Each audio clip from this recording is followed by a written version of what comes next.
Hello friends. तो date है आज की 31 जुलाई 2020 और द हिंदू में आज हम लोग टोटल 4 टॉपिक्स इसके अंदर डिस्कस करेंगे, जिसमें सबसे पहला टॉपिक है हमारा पहला और दूसरा एजुकेशन पॉलिसी के ऊपर में, एनईपी के ऊपर में, जिसमें पहले वाले टॉपिक में कुछ की फीचर्स जो उसके हैं एनईपी के वो डिस्कस किए गए हैं, और सेकंड वाले टॉपिक में फेडरल स्ट्रक्चर से जो रिलेटेड टॉपिक्स हैं, कैसे इम्प्लीमेंटेशन करना चाहिए इंडिया को सेंटर और स्टेट के साथ कोऑपरेट कर करके, उसके ऊपर है। तो कुछ पॉइंट जो हैं वो पहले वाले से मिलते जुलते हैं, उसको हम लोग स्किप करके सेकंड और फर्स्ट को एक साथ डिस्कस करेंगे। थर्ड टॉपिक है हमारा कि टेलीकॉम सेक्टर के ऊपर जो एक बड़ा आज इंटरव्यू आया है, फ्राइडे को इंटरव्यू आता है, वो हम लोग डिस्कस करेंगे शॉर्टकट में। और एक फोर्थ आर्टिकल है हमारा जो कि इकोसिस्टम इंटीग्रिटी के ऊपर है, ट्रांस जिसमें कि किस प्रकार से जो फॉरेस्ट के और फिर हम लोग जो और भी इकोलॉजिकल डिप्लीशन करते जा रहे हैं ह्यूमन काइंड, तो उसके साथ कैसे बहुत सारे स्पीसीज एक्सटिंक्ट होते जा रहे हैं, और उसका जो है कि इम्पैक्ट हम पर सार्स, कोविड-19, इबोला, ये सब से हम लोग को पड़ते जा रहा है। तो देखिए इसमें बॉडी में तो बहुत ही जेनरिक पॉइंट्स हैं, लेकिन इसके जो वे फॉरवर्ड है उसमें काफ़ी अच्छे पॉइंट्स हैं जिसको हम लोग डिस्कस कर सकते हैं। आप एग्जाम में लिख सकते हो, 4-5 पॉइंट वहाँ से मिलेंगे। तो छोटा आर्टिकल है, तुरंत डिस्कस करेंगे। इसके अलावा अगर टाइम बचा तो हम लोग कॉन्स्टिट्यूशन वाला पार्ट डिस्कस करेंगे, जो कि राजस्थान असेंबली के ऊपर एंटी डिफेक्शन लॉ के ऊपर में है। हालाँकि वो काफ़ी बड़ा आर्टिकल है जिस और उसमें से बहुत कुछ हम पहले डिस्कस कर चुके हैं। तो इस वजह से अगर इसमें टाइम हमारा 30 मिनट से ज़्यादा नहीं हुआ तो हम लोग डिस्कस करेंगे, नहीं तो हम इसके बाद जो है 10-15 मिनट के वो एक एक्स्ट्रा टॉपिक आएगा, जिसमें मैं पहले का भी और अभी का भी सब कुछ एनालाइज़ करके एक आर्टिकल वीडियो बना के रखूँगा। तो चलिए स्टार्ट करते हैं। जो बच्चे नए हैं उनको मैं बता दूँ कि जितने भी आर्टिकल्स हम डिस्कस करते हैं यहाँ पर, उसका पीडीएफ आप डाउनलोड कर सकते हो। द हिंदू 365 टाइप करके, ये द हिंदू 365 बिना स्पेस के आपको टाइप करना है टेलीग्राम चैनल के सर्च बार के ऊपर में। उसके बाद gkmonk.com, जिसमें अभी फ़िलहाल 16 ही सब्सक्राइबर है, तो वो आपको सजेस्ट होगा और वही हमारा है। ये मत सोचना कि अगर कम सब्सक्राइबर है तो कोई दूसरा है, वही हमारा है एक्चुअली। तो पहला आर्टिकल हमारा education policy, that is sweeping in its vision. तो देखिए एनईपी पॉलिसी जो है, आपको जैसे पता है कि 34 इयर्स के बाद 1992 में सब पिछली बार जो है कि वो इम्प्लीमेंट हुआ था। थोड़ा बहुत उसमें चेंजेस आया था। उसके पहले राजीव गांधी जब प्रधानमंत्री थे उस टाइम पे हुआ था। तो अभी जो ये चेंजेस आया है तो काफ़ी इसके अंदर स्वीपिंग इफेक्ट देखा जा रहा है। स्वीपिंग मतलब क्या होता है? जिसमें वास्ट रेंज ऑफ टॉपिक्स को अगर कोई कंसर्न अगर रखता है, किसी टॉपिक के अंदर इनकलकेट किया जाता है, तो उसको स्वीपिंग इफेक्ट कहा जाता है। इसके अलावा कहा जा रहा है कि ये 21st सेंचुरी का मोबिलिटी फिक्सिबिलिटी और अल्टरनेटिव पाथवे डिफाइन करेगा हमारी लर्निंग और सेल्फ एक्चुअलाइजेशन में। सेल्फ एक्चुअलाइजेशन मतलब खुद को जानने की और खुद को डेसिफर करने की एक प्रक्रिया, जिसके अंदर में लोग जो हैं वो, जैसे अगर वोकेशनल ट्रेनिंग मिलेगी उनको, तो आगे उनको क्या करना है, उनका क्या डेस्टिनी है, वो ज़्यादा पहले से क्लियर हो पाएगा उनका। और बाद में जो है कि उनको इसका बहुत ज़्यादा फ़ायदा मिलेगा। बिकॉज़ अभी के जो सिस्टम है उसमें ऐसा होता है कि जब पढ़ाई करते-करते जो बंदा है अगर बीटेक कर रहा है तो वो 23-24 साल का हो जाता है, और अगर वो नॉर्मल ग्रेजुएशन कर रहा है तो ग्रेजुएट करते-करते वो 21 ईयर्स का हो जाता है। उसके बाद फिर लड़कियों के लिए और ज़्यादा प्रॉब्लम हो जाती है शादी-वादी के लिए, तो उसके लिए बहुत कम टाइम उनको मिलता है। लड़कों के लिए 5-6 साल, लड़कियों के लिए हो सकता है 2-3 साल मिल जाए, कि वो अपने आप में समझ पाए कि ये आगे जो इन्होंने पढ़ाई करा है उसके बाद वो किस टाइप के वोकेशन के अंदर जा सकती है, किस टाइप के वो कैरियर चुन सकती है। लेकिन अगर स्टैंडर्ड 6 से जो वोकेशन ट्रेनिंग हमारे इसमें जो एनईपी के तहत शुरू हो रहा है, तो इसमें पहले से ही क्लियरिटी बच्चे के मन में आएगा, और वो 12th तक जाते-जाते एक कम से कम सेक्टर उसका फिक्स रहेगा। उसके बाद वो डिसाइड कर सकता है, 12th तक वो सिर्फ़ 16-17 साल का होगा, तो उसके बाद वो डिसाइड कर सकता है कि ये वोकेशन मुझे आगे कंटिन्यू करना है या फिर नहीं करना, और करना है तो कितने अच्छे तरीके से वो इनोवेशन के साथ वो उसमें आगे बढ़ पाएगा, ये हम सब समझ सकते हैं। तो इसके अंदर 3 जो आर्टिकल के अंदर जो मेन पॉइंट्स है डिस्कस किए गए हैं वो ये हैं। जैसे पहला वो बताते हैं कि ये जो वोकेशन वाला जो सीन है, इससे हमारे देश के अंदर जो मिसमैच है, जो नॉलेज और स्किल के बीच में है, वो चीज़ का जो गैप है वो ब्रिज किया जाएगा। इससे जॉब्स जो हैं वो काफ़ी ज़्यादा अवेलेबल होंगे, और जो बच्चे हमारे यहाँ पे निकल कर के आएँगे कॉलेज और स्कूल्स से, वो काफ़ी ज़्यादा एफिशिएंट होंगे। जो कि इंडिपेंडेंस के बाद से हमारे बहुत सारे एफर्ट्स के बावजूद भी हम लोग ये चैलेंजेस को फेस कर रहे थे। इसके अलावा ये जो नए एजुकेशन पॉलिसी आएगा, उससे क्या है कि बहुत सारे अनप्रेसिडेंटेड चैलेंज जो पहले से इंडिया फेस करते आई है, क्वालिटी, इक्वालिटी, इनइक्वालिटी के लिए, वो सब को ये कहीं न कहीं एड्रेस करने में सक्षम है। फिर एक पॉइंट उन्होंने कहा है जो 5+3+3 वाला जो स्ट्रक्चर है, जिसमें कि एज 3 से ही उनका पढ़ाई जो है वो शुरू हो जाएगा और स्टैंडर्ड 5 पहुँचते-पहुँचते, जबकि वो 3 से लेके 8 साल का मतलब जब बच्चा हो जाएगा तब तक वो उसको मदर टंग में पढ़ाया जाएगा। और मदर टंग में पढ़ाए जाने से उसको क्या होगा कि एक थोड़ा-सा आजकल जो पेरेंट्स क्या कर रहे हैं कि उसको हेड स्टार्ट दे रहे हैं अपने बच्चों को कि वो बचपन से ही उनको इंग्लिश पढ़ा रहे हैं, सिखा रहे हैं। तो ये किसी-किसी फैमिलीज़ में हो रहा है। तो ये अब जो है कि बहुत ब्रॉडर जो है कि ऑल ओवर इंडिया फैमिलीज़ में होगा ऐसा, कि क्योंकि ऐसा माना जाता है साइकोलॉजिकली कि जब बच्चा 8 साल से पहले का होता है तो उस टाइम पे मदर टंग या फिर कोई भी लैंग्वेज अगर आप उसको सिखाओ तो काफ़ी जल्दी वो पिक करता है। आप खुद अपने आप को देखो कि आप उस टाइम पे कोई ग्रामर बुक नहीं पढ़े थे, लेकिन फिर भी आप काफ़ी फ्लुएंटली हिंदी बोल पा रहे थे या फिर जो भी आपका मदर टंग है वो बोल पा रहे थे। तो इस वजह से उस टाइम पे अगर इंग्लिश के साथ ब्लेंड करके उसकी मदर टंग को पढ़ाया जाए तो वो काफ़ी अच्छा हमारे देश के लिए होगा, और हो सकता है कि आज से 20 साल 30 साल के बाद इंडिया की यूएसपी ये बन जाए एजुकेशन सिस्टम की, यहाँ पे मल्टीलिंगुअल फैसिलिटी जो है कि मल्टीलिंगुअल लैंग्वेजेस पढ़ाए जाते हैं। इसके अलावा वो कहते हैं कि ये जो नया हमारा जो पॉलिसी आने वाला है वो straight jacket of arts, commerce and science stream को ब्रेक करेगा। फॉर एग्जांपल, जब हाई स्कूल में ये चीज़ अभी नया वाला जो स्कीम जब लागू होगा तो वोकेशनल कोर्स और इंटर्नशिप करने से जो है कि हर एक सेक्टर में कैसे बच्चा किस जगह पे जा कर के वो काम कर सकता है, ये वो सीखना शुरू करेंगे, और इससे जो है कि एक साइड सोसाइटी में एक मेजर चेंज आएगा, और इससे चैलेंज भी है हमारी सोसाइटी के अंदर कि हम लोग इस चीज़ को कैसे देखते हैं। फॉर एग्जांपल, अभी फ़िलहाल अगर आप देखो सोसाइटी में ऐसा टैबू है, आपके घर में कोई छोटा बच्चा होगा 6 क्लास का, 6 क्लास का बच्चा कितना होता है? 9 साल का, 8 साल का, 10 साल का, इससे ज़्यादा बड़ा नहीं होता। तो उसको आप किसी दूसरे शॉप में आप भेजोगे नहीं काम करने के लिए। काम करने का इन द सेंस वो वहाँ पे अर्निंग तो करेगा नहीं, कमाएगा नहीं, लेकिन वो इंटर्नशिप करेगा वहाँ पे, जो जाके सीखेगा वहाँ पर। तो लेकिन इसको भी जो हमारी सोसाइटी है वो ऐसे देखती है कि वो वहाँ पे काम कर रहा है, शायद उसके पेरेंट्स उतने सक्षम नहीं है कि उसको उसकी लालन-पोषण कर पाएँ। तो जिस वजह से जो है पेरेंट्स काफ़ी ज़्यादा आज के डेट में ज़ीलियस हो जाते हैं कि जैसे उनको कब प्रोफ़ेशन में डालना है उनके बच्चों को और कब नहीं डालना है, कब खींचना है, क्या करना है। तो ये काफ़ी बड़ा एक चैलेंज होगा हमारी सोसाइटी के अंदर में कि कौन से पेरेंट्स किसको भेज पा रहे हैं और कौन बच्चा क्या सीख पा रहा है। उसके बाद जो एक एक ब्लू कॉलराइज़ेशन वाला जो हमारे सोसाइटी में जो हर्डल है, उसको भी पार करना होगा। ब्लू कॉलराइज़ेशन मतलब जो कि ऑफ़िशियल और फ़ॉर्मल जॉब्स सब चाहते हैं। कोई नहीं चाहता है कि हाथ गंदा हो, मैकेनिकल काम करे या फिर वो इलेक्ट्रीशियन का काम करे, ऐसा कुछ नहीं चाहता है। सब लोग चाहता है कि वो ऑफ़िस वर्क करे, कंप्यूटर वाला जॉब करे, और मतलब 9 टू 5 जॉब हो, ऐसी जॉब उनको करना, सेल्स वाला कोई ना करे, ऐसा उनका होता है। तो अब अगर इस चीज़ में ही वो लोग सारे लोग अगर घुसेंगे तो फिर उसके बाद कैसे जो है कि सारे सेक्टर्स एड्रेस हो पाएँगे, और अगर सारे सेक्टर एड्रेस नहीं हो पाएँगे तो क्या वोकेशनल कोर्स करने के बाद 11-12 के बाद जो बच्चे हैं वो अलग स्ट्रीम्स में जाएँगे, फिर इसका क्या फ़ायदा होगा? तो ये 1-2 हर्डल्स हैं, लेकिन ये उतने बड़े हर्डल्स नहीं हैं, जिसकी वजह से हम इसको इस वाले जो स्कीम है उसको हम लोग नकार दें कि ये जीईआर जो 100% इनका अचीवमेंट वाला जो गोल है 2030 तक, हम उसको कहें कि नहीं ये फ़ालतू है। ये सब कुछ ऐसे पॉइंट्स हैं जो चैलेंजेस आएँगे, लेकिन कुछ पॉइंट्स, बहुत सारे पॉइंट्स इसमें ऐसे हैं जो कि काफ़ी अच्छा है। जिसमें कि एक ये भी पॉइंट है कि फिलॉसफी ऑफ फ्लेक्सिबिलिटी को इसमें इनकलकेट किया गया है एनईपी 2020 को।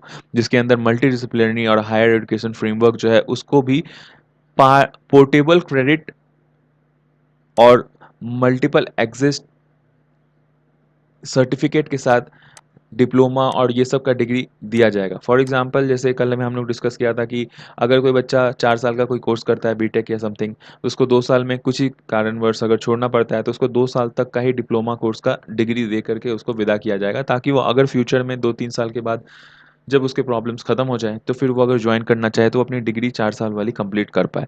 इससे काफ़ी एक अच्छा बड़ा पुश आएगा, और बहुत सारे बच्चे जो कि जिनका पेपर क्लियर नहीं हो पाता है, बैक रह जाता है, वो 4, 5, 6 साल तक देते रहते हैं, लेकिन फिर भी उनका डिग्री नहीं मिल पाता है उनको। तो इससे जो एक थोड़ा-सा जो मतलब डिग्री वाले बच्चों का जो एक रेशियो है हमारे देश में, उससे का वो उसमें काफ़ी बड़ा जंप आएगा, और उनकी कहीं न कहीं जॉब में भी उनको जो अंडर पेमेंट है, उससे वो उभर पाएँगे। उसके बाद नेक्स्ट पोटेंशियल वो बोलते हैं कि बहुत ही बड़ा पोटेंशियल इसमें टैप करने की कोशिश है, जो ऑनलाइन पीडियोगॉगी, जैसे मैं आपको पढ़ा रहा हूँ, ऑनलाइन पढ़ा रहा हूँ, ऐसे ही बहुत सारे यूट्यूब के अंदर में बहुत सारे ऐसे चैनल्स हैं और भी अलग-अलग वेबसाइट्स पे चैनल्स हैं, जैसे खान अकेडमी और ये सब। तो वो लोग ऑनलाइन पढ़ाने में एक काफ़ी बड़ा एक उपाधि, मतलब एक बड़ा एक इनोवेशन, ये पूरे सब सिस्टम लेकर के आई है, जिसमें कि आप अपने स्कूल और कॉलेजेस और यूनिवर्सिटीज़ के अलावा बहुत सारे कोर्सेज़ कर सकते हो। आप बहुत बार ऐसा होता है कि टीचर्स जो हम लोग को इसमें मिलते हैं, वो काफ़ी अच्छे मिल जाते हैं, जो कि नॉर्मल आपको अपनी लोकेलिटी में या अपने रीच में नहीं मिल पाते हैं।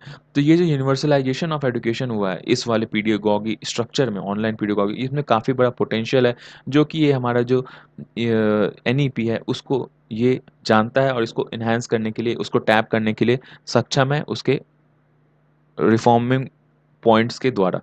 इसके अलावा जो ऑटोनोमस डिग्री प्रोवाइड करवाने इंस्टीट्यूट्स को अवेल करवाने का जो एक सिस्टम लाया गया है इस वाले एनईपी के द्वारा, उसमें क्या होगा कि बहुत सारे जो एफिलिएटेड कॉलेजेस हैं और जो अभी फ़िलहाल इंडिया के अंदर है, उसमें मल्टी डायमेंशनल स्ट्रक्चर नहीं है। मल्टी डायमेंशनल स्ट्रक्चर नहीं है मतलब कि एक तो उसमें ब्रांचेस की कमी है कि हर एक, जैसे मान लीजिए वैसा मैंने भी देखा है, बहुत सारे इंजीनियरिंग कॉलेजेस हैं जिसमें 3-4 ही ब्रांच होते हैं जो मेन ब्रांच है, civil, mechanical, electrical, ECE, CSE.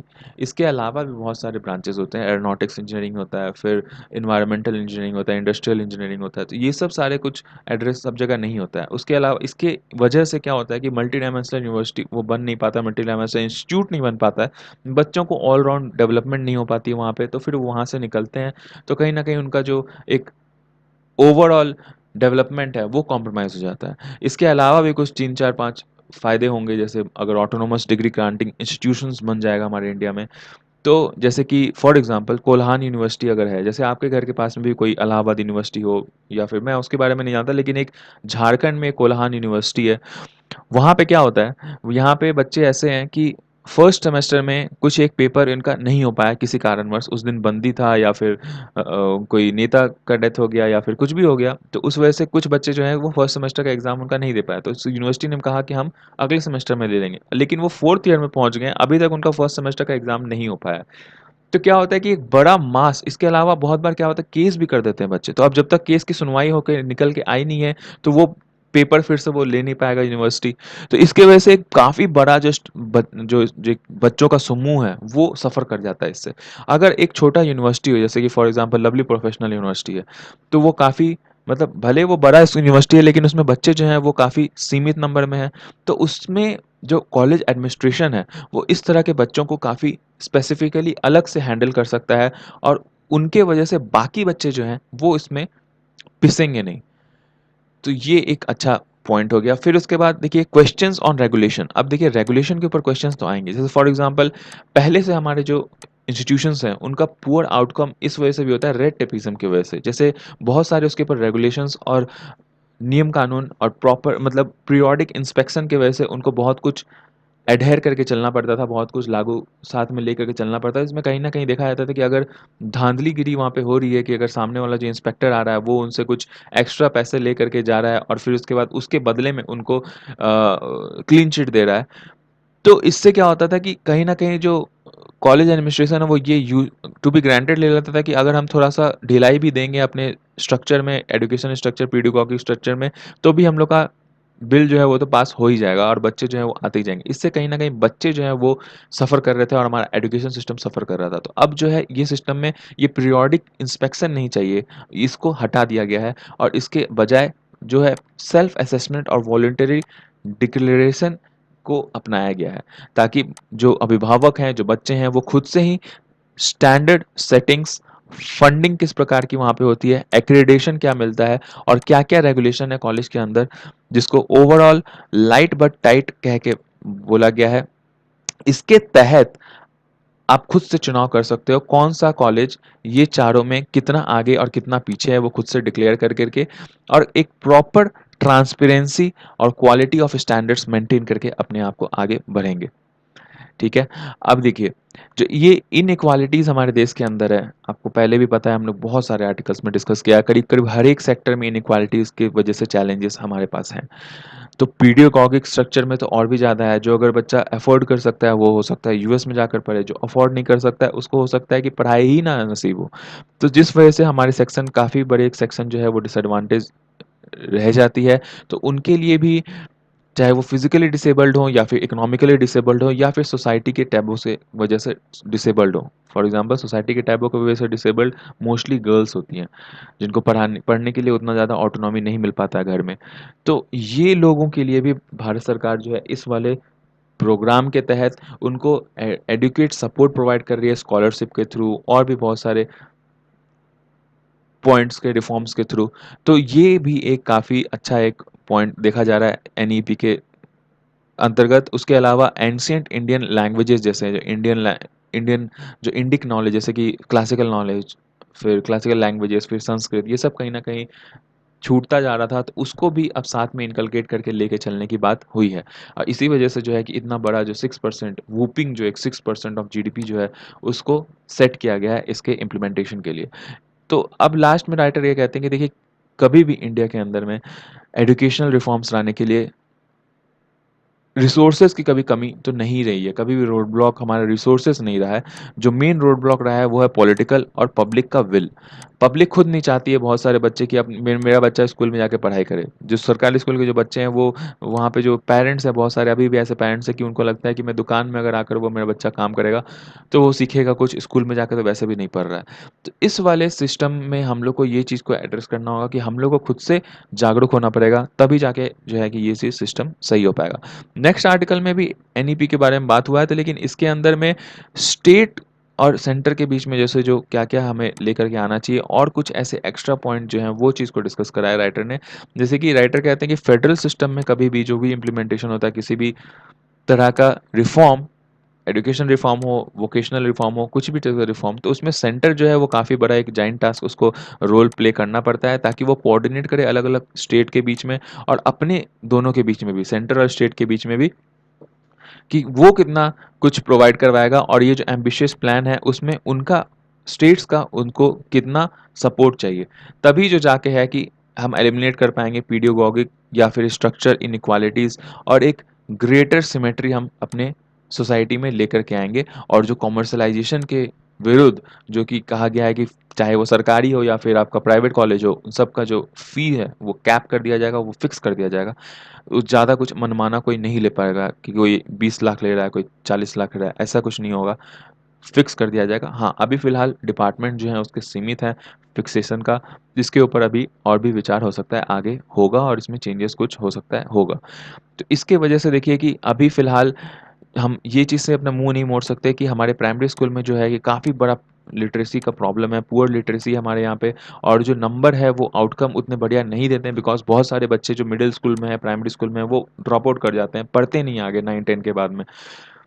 तो हायर एजुकेशन में अगर हम लोग जो अभी जो मल्टी डिसिप्लिनरी प्रोग्राम लेकर के आएँगे, तो इससे जो है कि हमारे एजुकेशन सिस्टम में काफ़ी सुधार आएगा। और इसके अलावा जो है, ये जो एजुकेशन हम लोग 3 साल से जो शुरू कर रहे हैं और उसके अंदर हम लोग जो मल्टीलिंगुअल और मैथमेटिकल स्किल फॉर एवरीवन जो इंश्योर करवा रहे हैं अर्ली एजेस में, तो इससे क्या होगा, मान लीजिए कोई 5 साल स्टैंडर्ड 5 तक अगर नहीं भी सीख पाया, तो हो सकता है कि 6-7 तक तो सीख ही जाएगा।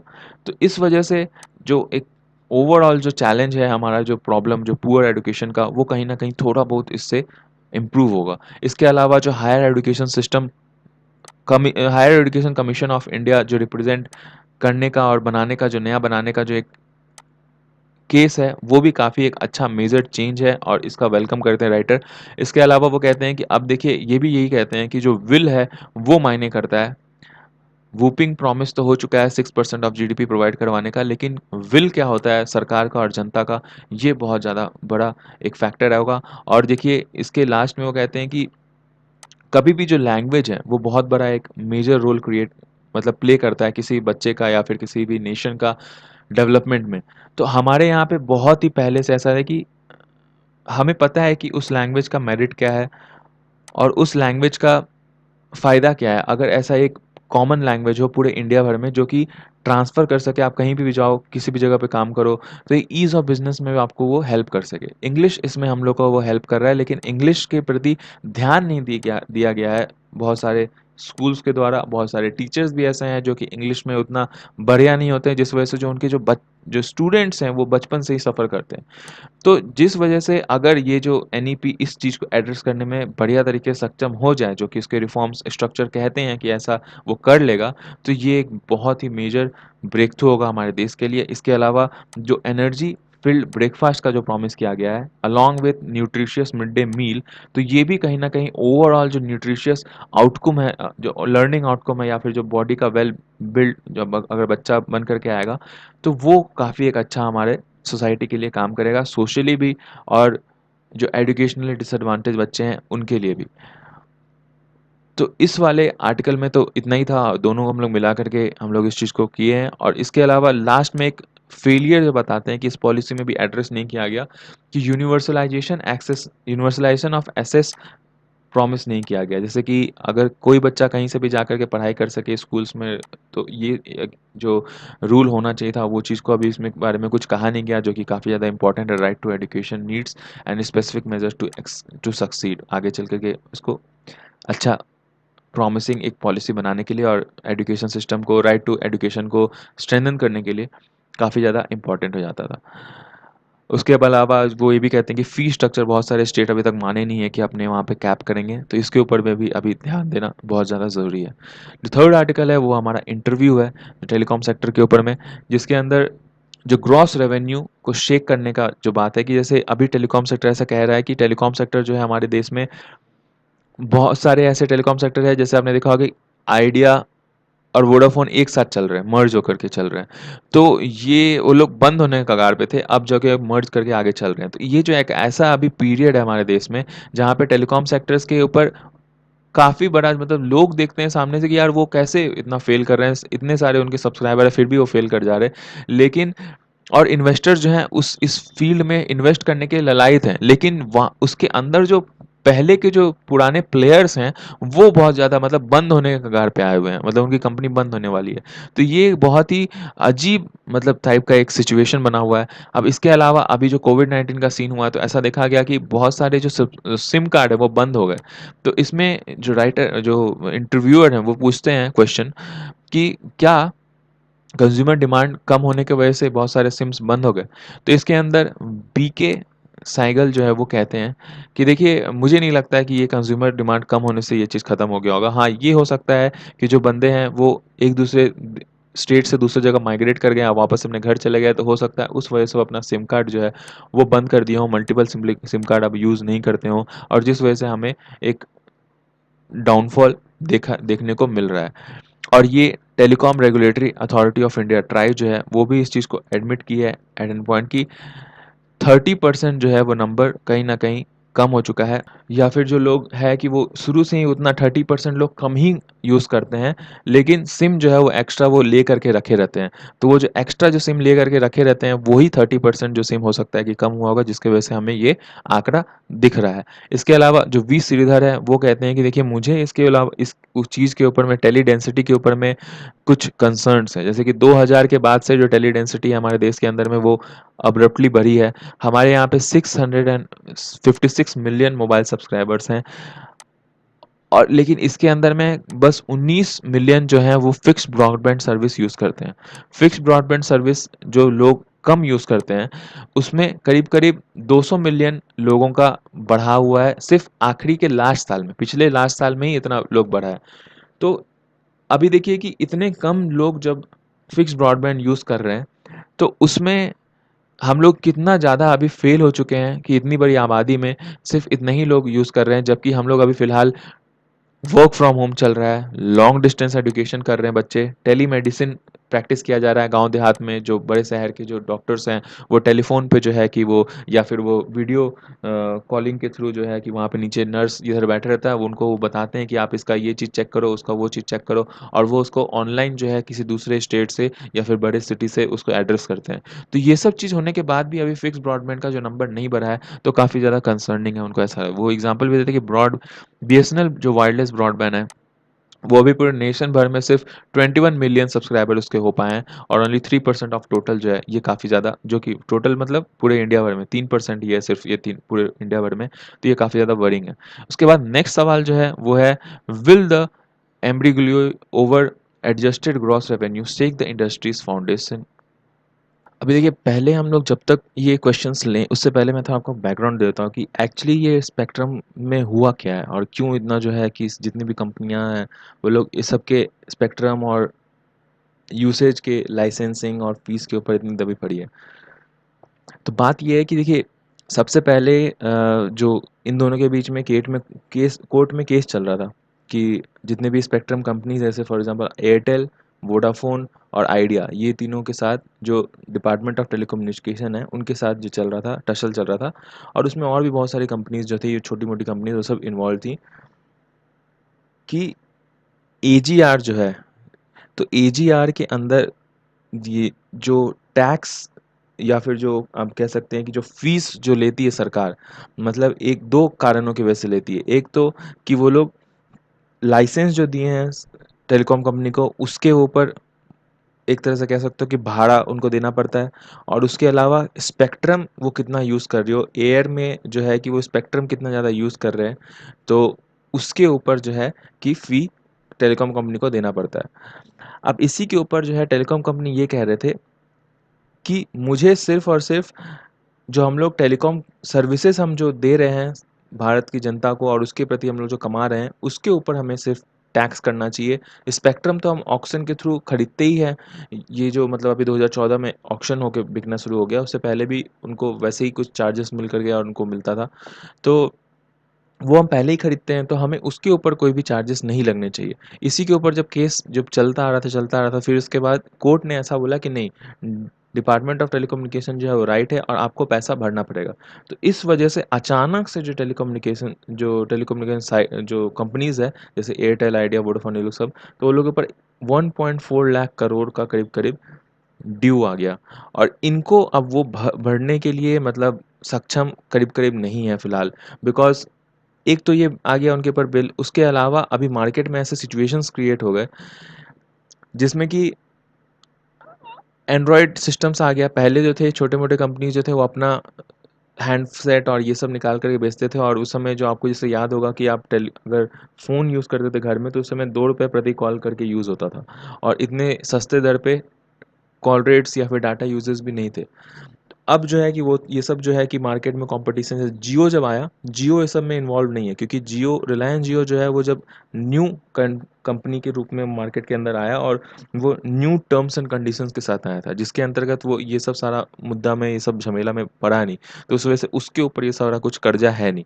अब उस वजह से अब जब जियो नया आया और फिर उसके बाद वो फंड्स के साथ आया, तो इस वजह से इन्वेस्टमेंट इस सेक्टर में इतना ज़्यादा उसने करा है कि अब उसके कॉल रेट्स और उसके सारा कुछ जो भी वो नया कुछ लेकर के आया मार्केट में, उसके साथ कम्पीट करने में एयरटेल, वोडाफ़ोन ये सब जो है वो सक्षम नहीं रह पा रहे हैं। और जिस वजह से कहीं न कहीं वोडाफ़ोन ने ऐसा कह दिया था कुछ साल पहले कोर्ट के डिसीज़न के बाद कि अगर आपका ये डिसीज़न अगर सही रहता है तो फिर हमें सॉरी टू से, लेकिन हमें ये देश छोड़ के जाना पड़ेगा और हम यहाँ पे सर्विसेज प्रोवाइड नहीं कर पाएँगे। तो ये बहुत बड़ा एक चैलेंज हो गया है गवर्नमेंट के लिए, बिकॉज़ वोडाफ़ोन एक वर्ल्ड वाइड कंपनी है। आप देखिए, आप अगर इंग्लैंड में भी जाते हो वहाँ पे वोडाफ़ोन की सर्विसेज है।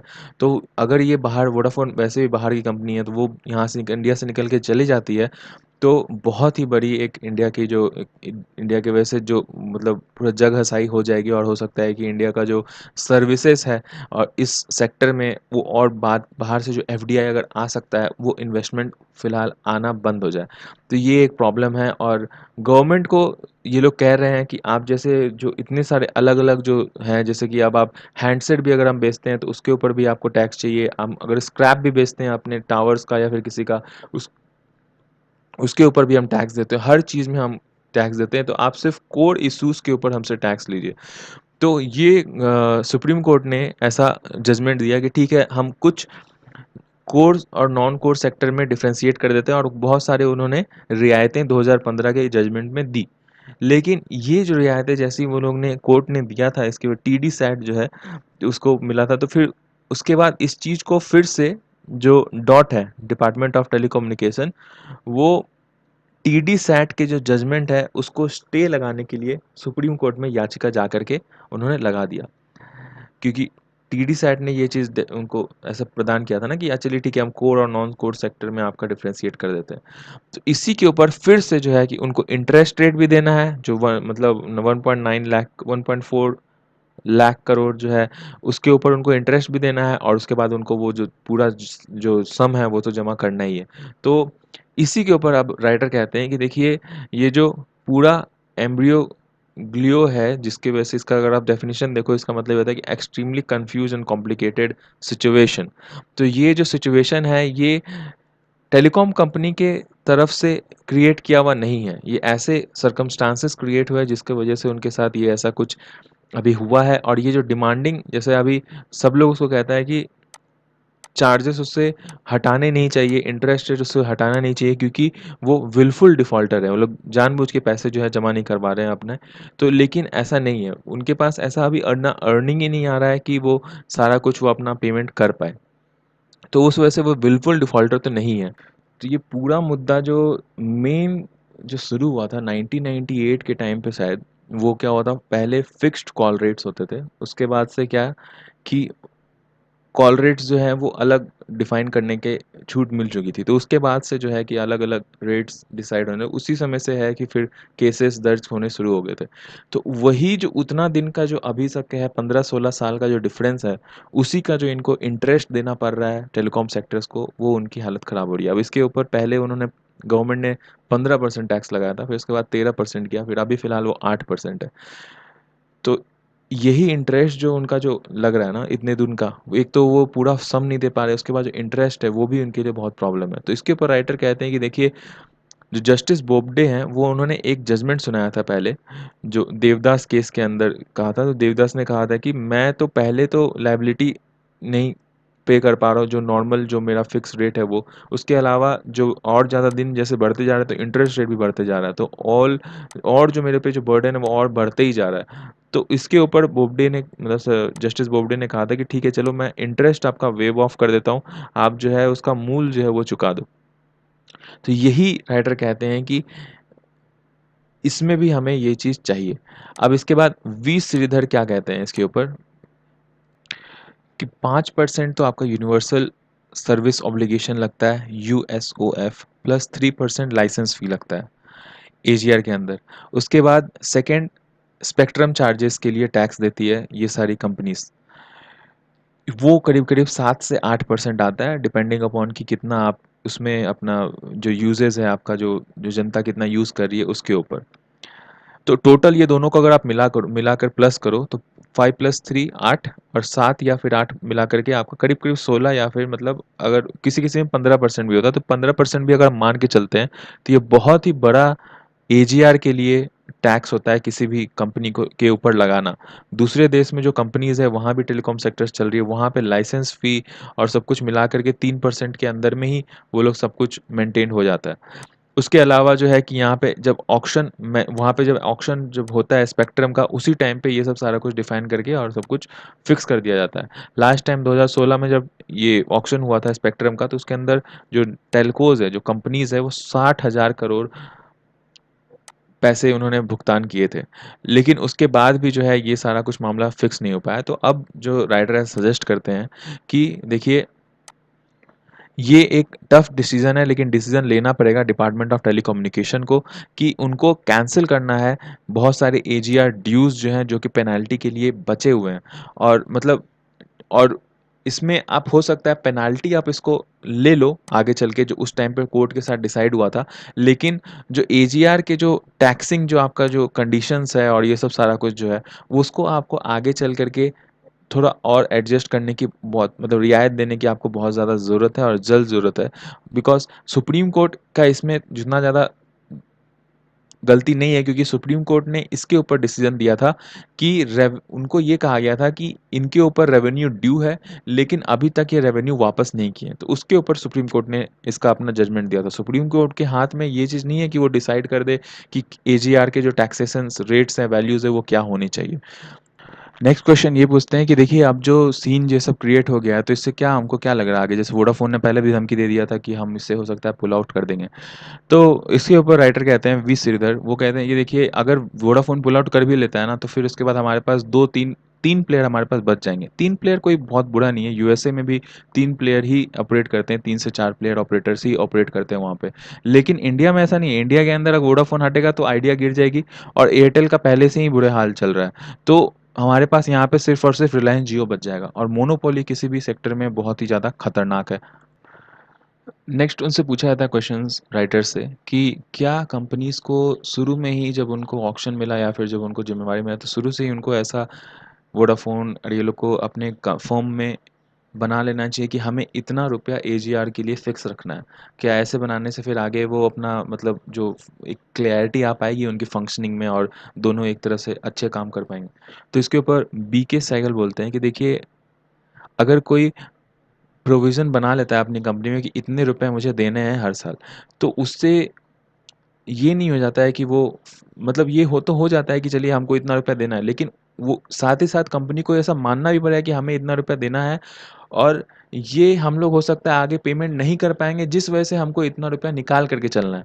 लेकिन यहाँ पे तो उल्टा हुआ है ना, यहाँ पे तो ऐसा हुआ है कि कंपनी मान नहीं रही है, वो कोर्ट में अभी तक लड़ रही है और इसके अलावा भी ऐसा हुआ है, जैसे वोडाफ़ोन ने पहले बोला था कि प्रोविज़न किया था कि 3 बिलियन डॉलर रुपीस वो लोग पे करेगी इंडियन गवर्नमेंट के अंदर, लेकिन वो अभी तक उसको भी पेमेंट नहीं की है और वो केस में जाकर के गवर्नमेंट के खिलाफ की डिमांड कर रही है कि हमें ये सब चीज़ कम करना चाहिए या कम करो मेरे ऊपर। इसके तो गवर्नमेंट तो राइटर ऐसा कहते हैं कि देखिए, मुद्दा इसके अलावा भी बहुत कुछ है। जैसे फॉर एग्ज़ाम्पल हम लोग गवर्नमेंट जो है वो 33% टैक्स लेती है किसी भी जो उनका प्रॉफ़िट आता है ईयरली वाला प्रॉफ़िट उसके ऊपर 33% कै टैक्स लेती है।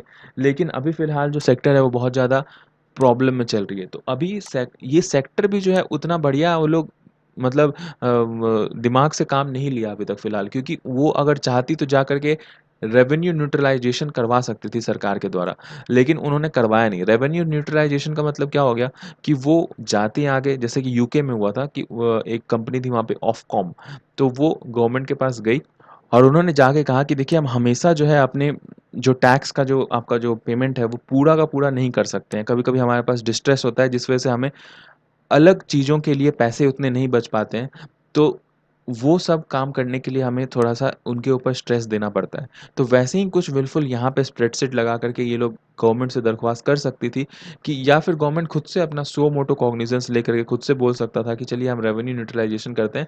आपका जब जिस दिन आपकी कंपनी में ठीक-ठाक रहेगा उस समय आप थोड़ा 33% से ज़्यादा टैक्स दे देना और जब आपकी कंपनी मिस्री में रहेगी तो आप हो सकता है कि चलिए 28% या 27% टैक्स दे करके आगे निकल सकते हो। लेकिन इस चीज़ के ऊपर कुछ ऐसा कुछ बात हो नहीं रहा है। नेक्स्ट क्वेश्चन पूछते हैं कि जैसे एवरेज रेवेन्यू पर यूज़र जो है तो वो इंडस्ट्रीज़ की हेल्थ को अभी सुधार सकता है कि नहीं उधर सुधार सकता है, क्या कहते हैं उसके ऊपर?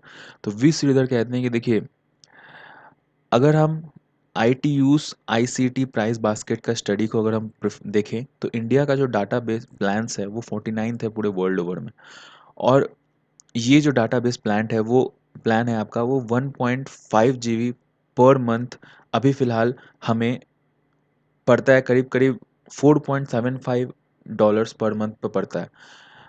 और यही चीज़ अगर वर्ल्ड वाइड दूसरे कंट्रीज़ में देखो तो करीब-करीब $8 $8.5 पड़ता है उसको उन लोगों को।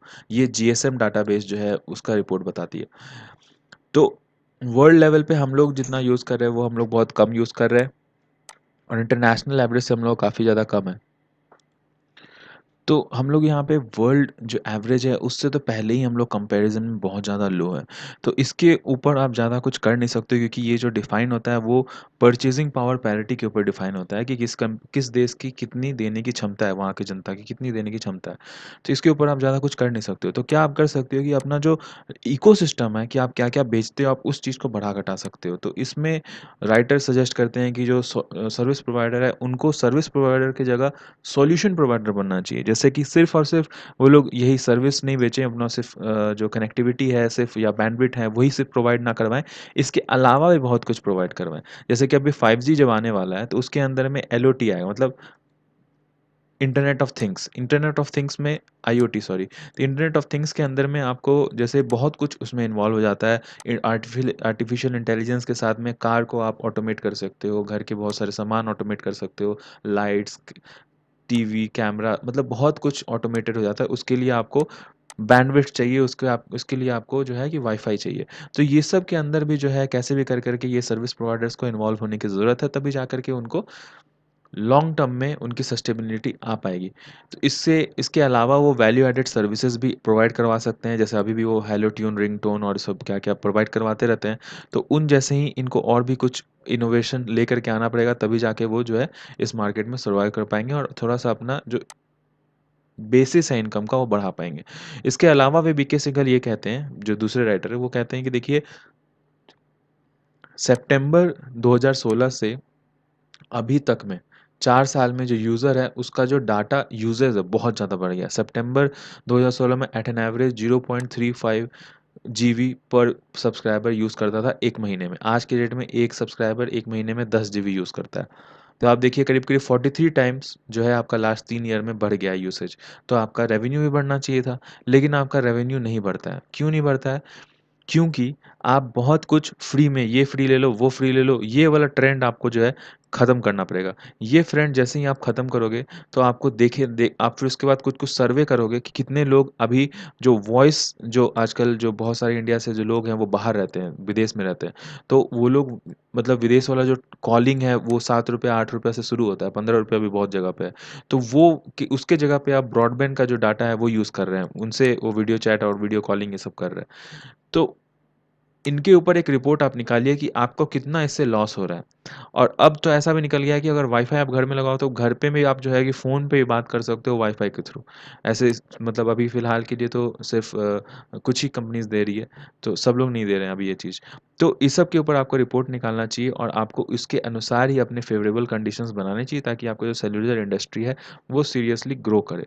इसके अलावा राइटर पूछते हैं कि देखिए जितने भी फ़ाइनेंशियल स्टेट अभी फ़िलहाल जो चल रहा है इन दोनों का इन 3, 4, 5 जितने भी कंपनीज़ हैं, तो अभी 5G ऑक्शन में ये क्या परफ़ॉर्म कर पाएँगे?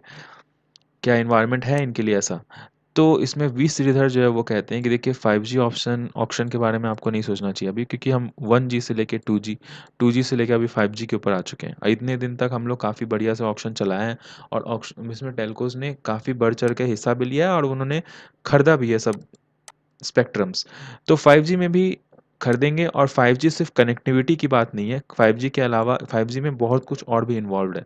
जैसे जैसे हमने बात किया कि इंटरनेट ऑफ़ थिंग्स और ये सब सारा कुछ बहुत ज़्यादा इनेबल हो जाए क्योंकि इसमें इम्मेंस डाटा जो है कि वो फ़्लो करेगा और बहुत सारी ऐसी कंपनीज़ जो हैं एसोसिएट कंपनीज़ वो अभी से वो लगना शुरू हो चुकी हैं एज़ अ स्टार्टअप और जैसे ही 5G इम्प्लीमेंटेशन होगा आप देखना कैसे उस वो वाले एआई सेक्टर जो आर्टिफ़िशियल इंटेलिजेंस सेक्टर है उसके अंदर कैसा बूम आने वाला है इस टाइम पे। तो उसके अंदर में ये इकोसिस्टम जो वो क्रिएट करने वाले हैं 5G के थ्रू, तो 5G एक अलग ही चीज़ है, उसके लिए आपको ये सोचने की ज़रूरत नहीं है कि ऑक्शन में वो काम कर पाएँगे या फिर नहीं कर पाएँगे। हालाँकि ये बात है कि इंडिया जो है वो स्पेक्ट्रम एलोकेशन में थोड़ा-सा पुअर है वर्ल्ड के दूसरे कंट्रीज़ के अनुसार। जैसे कि इंडिया में बहुत ज़्यादा बढ़ा-चढ़ा के ऑक्शन लिया जाता है जिससे कि छोटी कंपनियाँ जो हैं वो इसमें रेस से बाहर हो जाती हैं और बड़ी कंपनियाँ ही सिर्फ़ स्पेक्ट्रम खरीद पाती हैं। स्पेक्ट्रम क्या होता है कि एक रेंज होता है जिस रेंज में किसी भी कंपनी जो कंपनी वो स्पेक्ट्रम खरीदती है ऑक्शन के अनुसार हवा के अंदर में, तो उसी रेंज में उसको चलाना पड़ता है। अपना जो भी फ्रीक्वेंसी है वो सब सारा कुछ उसको ऑपरेट करना पड़ता है। ये खरीदना उनको वो खरीदते हैं अपना टाइम टू टाइम। तो इसमें क्या पिछले बार क्या ऐसा हुआ था कि इतना ज़्यादा ऑपरेटर्स के लिए रेट वो लोग बढ़ा के माँग रहे थे कि उसमें 700 मेगाहर्ट्ज़ स्पेक्ट्रम जो है वो अनसोल्ड ही रह गया था 2016 में, इतना ज़्यादा उसका रेट था। तो ये सब सारा कुछ जो है इससे किसी को फ़ायदा नहीं होता है, ना हमारे ऑपरेटर्स को होता है, ना जनता को होता है और ना ही गवर्नमेंट को होता है। तो गवर्नमेंट को मतलब बिल्कुल हिसाब से ही रेट रखने चाहिए ऐसा सजेस्ट करते हैं राइटर। लास्ट क्वेश्चन ये पूछते हैं इस वाले डिस्कशन में कि क्या मतलब हम लोग को ज़ीरो रिज़र्व प्राइस से शुरू करना चाहिए स्पेक्ट्रम का ऑक्शन? क्योंकि अभी तो वैसे दे ही नहीं पा रहे हैं बिडर्स तो है, तो फिर हम लोग को ज़ीरो से ही शुरू करते हैं, तो इससे क्या है कि विन-विन सिचुएशन हो पाएगा। या फिर अगर अनसोल्ड रह गया तो कम से कम अनसोल्ड तो नहीं रहेगा ना, उतना तो रेट नहीं बढ़ जाएगा। तो आपको ये समझ में नहीं आ रहा होगा रिज़र्व प्राइस क्या होता है? रिज़र्व प्राइस होता है देखिए जहाँ से ऑक्शन स्टार्ट होता है। जैसे फॉर एग्ज़ाम्पल पहले जब ऑक्शन हुआ था 3500 मेगाहर्ट्ज़ वाला जो एक स्पेक्ट्रम था, उसको 30% ऑफ 1800 मेगाहर्ट्ज़ का जो स्पेक्ट्रम का जो रेट था उसके 30% से स्टार्ट किया गया था। तो वो था उसका रिज़र्व प्राइस। तो वो सबसे लोएस्ट होता है, रिज़र्व प्राइस जो होता है वो सबसे लोएस्ट होता है। तो उसके ऊपर राइटर कहते हैं कि आगे राइटर ये भी कहते हैं कि देखिए 5G कंज्यूमर्स जो हैं वो करीब-करीब 100 मिलियन वर्ल्ड वाइड है, जिसमें 80% जो हैं उसमें आपके चाइना की कंपनीज़ हैं। तो उसके अंदर जो मेजर प्लेयर्स हैं वो हवाई ZTE हैं, नोकिया है, एरिक्सन है, ये लोग जो है कि स्टैंडर्ड अपग्रेडेशन प्रोवाइड करवा रहे हैं 5G इक्विपमेंट्स में वर्ल्ड वाइड। तब इसके ऊपर में अब चूंकि सैंक्शंस लग गया है इंडिया के अंदर में चाइनीज़ सामान यूज़ करने के ऊपर में, बहुत सारे लोग बॉयकॉट कर रहे हैं। ऑफिशियल भले ना लगा हो लेकिन ऐसा डर है कि आगे चल के हो सकता है कि लग जाए अचानक से, जैसे कि टिकटॉक ये सब बैन हो गया। तो उस वजह से कंपनीज जो है कि थोड़ा सा अभी संभल संभल कर अभी देख रही है मार्केट में कि किस पे उनको, यूरोप वर्सेस चाइना हो गया है कि किसके ऊपर उनको आगे चल के इन्वेस्ट करने का है। तो इसमें जो इंटरऑपरेबिलिटी भी जो उन लोगों को देखना पड़ रहा है कि कौन सा हम लोग टेक्नोलॉजी लें, क्योंकि हम भले कुछ भी सीन चल रहा हो वर्ल्ड वाइड लेकिन अब टाइम से 5G तो आएगा ही, 5G आएगा तो हमें मतलब अपना डाटा और ये अपरेटस तो हमको उस टाइप से लगाना ही पड़ेगा। तो इसके अलावा और भी कुछ सोचा जा रहा है, जैसे कि 5G में ई और वी बैंड्स जो है इन दोनों को भी यूज़ करने की बातें चल रही है। हालांकि ये माना जाता है कि जैसे ई और वी बैंड जो होता है बहुत ही लोअर एरिया में वो फ्रीक्वेंसी होता है, क्या शायद 55 हर्ट्स ऐसे कुछ उसमें यूज़ होते हैं। तो वो बहुत ही लोअर रेंज का जो फ्रीक्वेंसी होता है और काफ़ी हाई, तो इसे डेंस एरियाज़ में ई और वी बैंड जो है काफ़ी इफ़ेक्टिव हो सकता है, लेकिन वो बहुत ज़्यादा हार्मफुल होता है। जैसे फॉर उसी वजह से जो है कि आपका इज़राइल के अंदर में इस चीज़ को अडॉप्ट करने से मना कर दिया गया है और वहाँ की जो गवर्नमेंट है ई और वी बैंड को यूज़ करने से मना कर दी गई है। तो उस अभी जो है फ़िलहाल इंडिया में ऐसा यूफ़ोरिया चल रहा है कि उसको एक बार यूज़ करके देखा जाए कि हम लोग जैसे दिल्ली और मुंबई ऐसे बहुत सकेत-सकेत गलियाँ जो होती हैं वहाँ पे नेटवर्क नहीं आता है, तो 5G में ई और वी बैंड की यूज़ेज़ हो सकती है। तो ये सब के ऊपर में अभी थिंक करने का बहुत ज़्यादा ज़रूरत है। और नेक्स्ट क्वेश्चन जो इसमें पूछा जाता है वो पूछा जाता है कि रिलायंस जियो और ये सब जो है जो ग्लोबल मेजर टेक है उनको ये कॉन्फिडेंस कैसे आ रहा है कि इंडिया के ये सब कंपनीज में जो है कि इन्वेस्ट करें, जबकि ये बहुत ज़्यादा घाटे में चल रही है। तो वी श्रीधर कहते हैं कि देखिए पहले जब एक बार 4G आया था उस टाइम पे टेल्स्ट्रा, इट्स इट्सालाल्ट, ये सब कंपनी, एटी-एन-टी, ये सब कंपनी जो है वो सब इन्वेस्ट की थी टेलीकॉम कंपनीज़ के अंदर। इस बार जो है 5G के टाइम पे फेसबुक, गूगल, ये ऐसे सारे जो इंटरनेट फर्म्स हैं वो सब अब पैसे इन्वेस्ट कर रहे हैं। क्यों इन्वेस्ट कर रहे हैं? क्योंकि वैल्यू प्रोपोज़िशन जो है कि उनका कितना शेयर है, नहीं है, वो सबसे ज़्यादा इम्पोर्टेंट होता है कि कंटेंट और एप्लीकेशन वो लोग जिस चीज़ में वो लोग इन्वेस्ट कर रहे हैं उसका एप्लीकेशन, कंटेंट और अबंडेंस कितना है। अबंडेंस आपको पता है कि कितना ज़्यादा लोग आज के डेट में यहाँ के ब्रॉडबैंड सेवा को यूज़ कर रहे हैं, चाहे वो एयरटेल हो, जियो हो या फिर वोडाफ़ोन हो।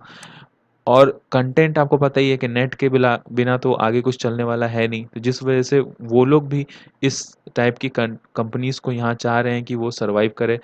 और उसके बाद जो है कि कौन-सा कंटेंडर किसके तरफ गया, फॉर एग्ज़ाम्पल अभी गूगल जो है वर्ल्ड वाइड जो है वो वोडाफ़ोन के साथ ज़्यादा काम करता है और काफ़ी ज़्यादा क्लोज़ है उसके साथ, लेकिन यहाँ पे इंडिया में गूगल जियो के साथ गया है। और फ़ेसबुक भी जो है अब वो अपना जो है कि स्टेक्स डिसाइड कर रहा है, वो भी शायद सुनने में आया है कि वो जियो की तरफ जा रहा है। तो ये सब जो है इन इतने सारे जो इन्वेस्टर्स हैं, वो अलग-अलग जा रहे हैं, इसी से उनको कॉन्फिडेंस आ रहा है। नेक्स्ट लास्ट आर्टिकल है हमारा फ्यूअर स्पीशीज़ मोर डिसीज़ेज़। तो इसके ऊपर जो शुरू में जेनेरिक टर्म हमने बताया था कि वही सब सारा कुछ है कि lost of biodiversity, wild life trade, smuggling और ये सब सारा कुछ की वजह से जो पैंडेमिक का अपॉर्च्युनिटी है वो ग्लोबल कम्युनिटी में और ज़्यादा बढ़ते जा रहा है। कॉन्सिक्वेंसेस जो है इसके वो इसी वजह से है कि अनसाइंटिफिक एक्शंस हम लोग लेते हैं और नेचर के साथ जो बिहेवियरल चेंज हम लोग का आया है, उसके साथ हम लोग काफ़ी ज़्यादा गलत सिचुएशन में पहुंच गए हैं, जिसमें हम लोग काफ़ी प्रोन टू इस तरह के पैंडमिक्स और डेंजरस इन्फेक्शियस डिसीजेस के हम लोग हो चुके हैं। For example Ebola, bird flu, mars, SARS, MERS, तो ये निपा निपा वायरस जो आया था अभी कुछ दिन पहले, तो ये सब वाइल्ड एनिमल से ही ट्रांसमिट होता है। अभी जैसे देखिए आप कोरोना भी जो है वाइल्ड एनिमल से ही ह्यूमन बीइंग के अंदर ट्रांसफ़र हुआ है। अभी ये नहीं पता है कि ये वायरस जो है वो बैट से ह्यूमन बीइंग के अंदर आया है या फिर कोई पैंगोलिन जो था वो बैट खाया था और उसके बाद पैंगोलिन का जैसे कि स्मगलिंग होता है पूरे वर्ल्ड वाइड में, तो उसके जो उसके नाखून और उसके वो क्या नील्स और वो सब जो होता है वो सब से बहुत सारी दवाइयाँ बनती है। तो क्या पता कोई पैंगोलिन ऐसे इन्फेक्टेड बैट को खाया होगा और उस पैंगोलिन के थ्रू हम लोग को इसमें आ गया है, कोई आदमी खाया होगा तो उसको फिर ये बीमारी कोरोना हो गया है। तो ये कुछ भी हो, लेकिन ये सब चीज़ जो इल्लीगल मार्केट में जो इल्लीगल ट्रेड होता है वाइल्ड लाइफ का, फिर और भी जो ट्रैफिकिंग होता है वर्ल्ड वाइड में, तो ये सब से कहीं न कहीं जो प्रोहिबिटरी एक प्रैक्टिसेस हैं उनको काफ़ी ज़्यादा बढ़ावा मिल रहा है। और आज के डेट में हमें जो लार्जर बेस है जो नहीं खाता है ये सब चीज़ को, वो सब को भी इसकी वजह से प्रॉब्लम हो रहा है। और कहीं न कहीं जो ग्रेटर बायोडायवर्सिटी है उसको ये चीज़ डैमेज पहुँचा रहा है। इंडिया के अंदर भी बहुत सारे जैसे एनजीओ हैं आपके नॉर्थ ईस्ट में, वो कहते हैं कि गुवाहाटी में और ये सब जो है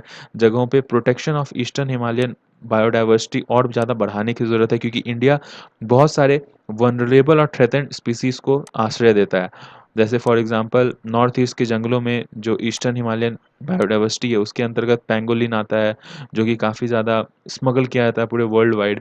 फिर एशियाटिक ब्लैक बियर, राइनोस ये सब आते हैं, जो इल्लीगली वियतनाम, चाइना और लाओस में भेजे जाते हैं, ताकि वो चाइनीज़ मेडिसिन बन सके और भी कुछ-कुछ जैसे उनके मीट के लिए, फ्लेश के लिए और उनके अलग-अलग बॉडी पार्ट्स के लिए उनको इधर से उधर बेचा जाता है।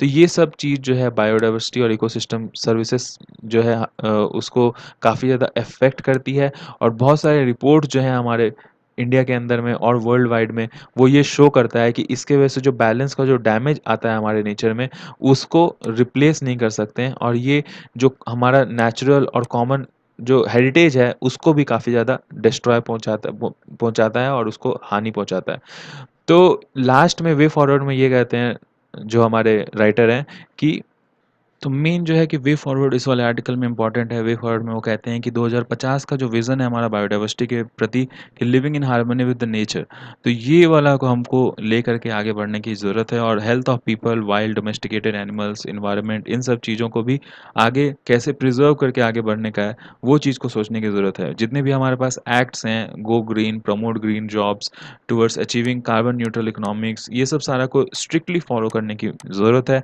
और वाइल्ड मार्केट में जो स्मगलिंग और ये सब ट्रैफिकिंग होता है, एनिमल्स ट्रैफिकिंग, वो सबको कंटेन करने की बहुत ज़्यादा अभी फ़िलहाल ज़रूरत है हमारे देश के अंदर में। और इसके अलावा जो वाइल्ड लाइफ प्रोटेक्शन एक्ट है आपका, वो भी बहुत सारे नॉर्म्स लेकर के आता है, जो 1972 में जो हमारे इंडिया के अंदर में जो मतलब ऐसे बहुत सारे प्रॉब्लम्स थे जिसके अंदर हम लोग को प्रिजर्व करने की ज़रूरत थी। आप देखिए कि टाइगर का भी जो काउंट है आज इंडिया में, वर्ल्ड जो है कि इंडिया को इस चीज़ के लिए काफ़ी ज़्यादा कांग्रेचुलेट करता है और काफ़ी इनकरेज करता है कि इंडिया ने जिस प्रकार से इस चीज़ को मेंटेन करा है और हमने प्रोटेक्शन ऑफ वाइल्ड लाइफ जिस प्रकार से अच्छे तरीके से निभाया है। तो आज हम लोग टाइगर की जो नंबर्स हैं उसको मल्टीपल फोल्ड्स हम लोग उसको बढ़ा चुके हैं।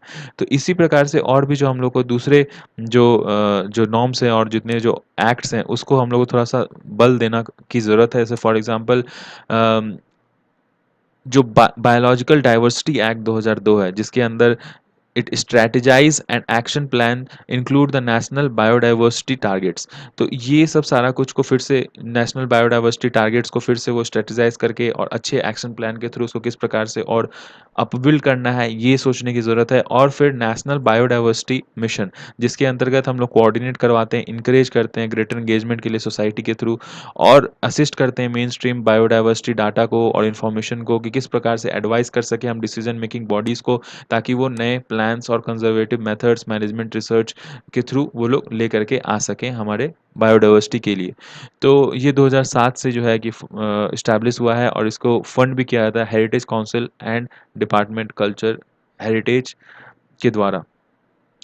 तो यही 3-4 जो उन्होंने जो पॉइंट्स बताए हैं। अब देखिए वाइल्ड लाइफ एक्ट जो है वो वाइल्ड लाइफ प्रोटेक्शन एक्ट 1972 में मैंने यहाँ पे डिफाइन कर दिया, वो आप देख सकते हो। तो इसके अंदर जो अगर ऊपर-ऊपर से बताऊँ मैं, तो इसमें शेड्यूल्स होते हैं टोटल 6, जिसके अंदर में ये डिफाइन किया जाता है और ये अथॉरिटी दी जाती है जो वहाँ के जो जो एक्टर्स हैं, कि वो लोग किसी को भी जो वहाँ पे जो ट्रैफ़िकिंग जो करते हैं या फिर जो अगर उसको क्षति पहुँचाते हैं, जो भी एनिमल्स हैं उसमें एनलिस्टेड हैं, तो उनको वो चार्जेस लगा सकें उनके ऊपर और उनके ऊपर सख्त कार्रवाई हो सके। अलग-अलग शेड्यूल के अंदर अलग-अलग एनिमल्स हैं, जैसे कि शेड्यूल 1 और शेड्यूल 2 में जो एनिमल है वो एब्सोल्यूट प्रोटेक्शन मिलता है उनको, कि उनके उनके ऊपर में आप कुछ भी काम नहीं कर सकते हो।